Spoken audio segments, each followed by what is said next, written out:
Arestado sa entrapment operation ng National Bureau of Investigation ang isang babae sa Maynila na nang-scam umano ng isang negosyanteng Swiss.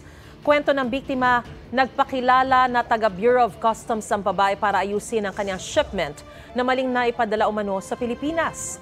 Ayon sa biktima, sa Dubai dapat ang destinasyon ng ipinadala niyang 47 kilong ginto at 25 pirasong diamante mula sa Africa. Pero sa stopover sa Kenya, nagkaproblema umano sa mga dokumento. Nakatanggap daw ng email mula sa isang airline sa Kenya ang biktima at pinapupunta siya sa Pilipinas para makipagkita sa lalaking African na tutulong daw sa kanya na maayos ang shipment. Pinagbayad umano siya ng $5,600 ng African o mahigit 300,000 piso. Saka siya ipinasa sa Pinay at pinagbayad ulit. Halos $100,000 o mahigit 5 milyong piso raw ang naibayad ng biktima. Tumanggi magsalita ang naarestong Pinay. Pinaghahanap pa ang kasabwat na lalaking African.